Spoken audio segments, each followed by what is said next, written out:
je suis infirmière.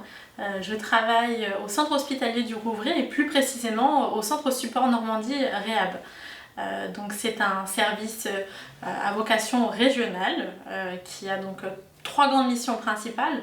La première, c'est de faire un diagnostic territorial des activités autour de la réhabilitation psychosociale et des soins orientés rétablissement. La seconde mission, c'est de proposer des formations donc aux professionnels de santé, mais aussi aux professionnels et aux acteurs du médico-social, du social et du domaine associatif parfois, et même au-delà, puisque là on est amené à travailler avec des acteurs de l'emploi, de la scolarité.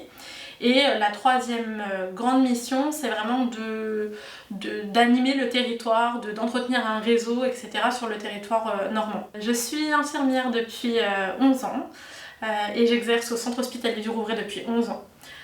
J'ai commencé dans une unité d'admission pour adultes pendant 4 ou 5 ans. Ensuite, j'ai travaillé sur un hôpital de jour, donc en extra-hospitalier, dans une unité qui était vraiment orientée justement sur les soins de réhabilitation psychosociale et le rétablissement.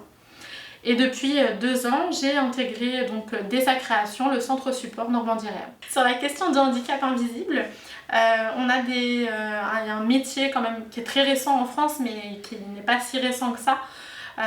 C'est le métier de médiateur en santé pair. Donc c'est un collègue de travail, j'insiste bien sur le terme collègue de travail. C'est une profession qui est encadrée, qui se structure petit à petit et qui nécessite de passer une licence. Voilà, une licence médiateur de santé pair. Et donc ce sont des personnes qui sont concernées par le trouble psychique et qui vont développer du coup ce qu'on appelle des savoirs expérientiels et pouvoir intégrer une équipe de soins au même titre qu'une infirmière, un neuropsychologue, une assistante sociale, et qui vont donc pouvoir accompagner les personnes concernées.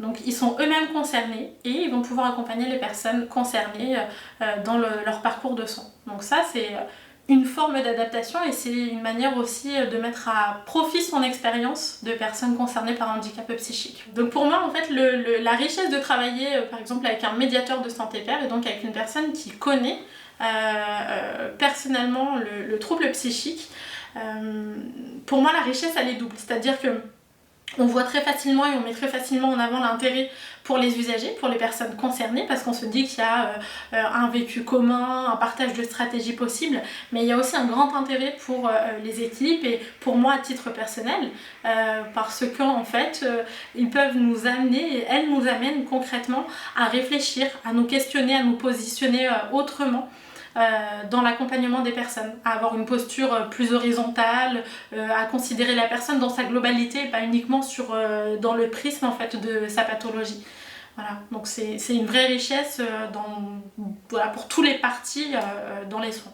Un premier message que j'aimerais partager, c'est de se dire que tout à chacun autour de nous, nous avons des proches, des collègues, des amis qui sont concernés par le trouble psychique et donc par un handicap invisible et qu'on ne le sait pas et qu'on ne le saura jamais parce qu'elles se sentiront toujours discriminées, toujours stigmatisées et auront toujours très peur d'en parler, de peur d'être mis de côté, d'être jugé. Mon second message serait vraiment de dire qu'il faut qu'on arrive à libérer un peu cette parole, à avoir plus de bienveillance, plus de tolérance, parce qu'on se rend bien compte que ce sont des troubles extrêmement répandus et que finalement quand on discute avec les personnes concernées, la première cause de handicap et de souffrance, c'est pas tellement la maladie, mais c'est le rejet par les autres et par la société.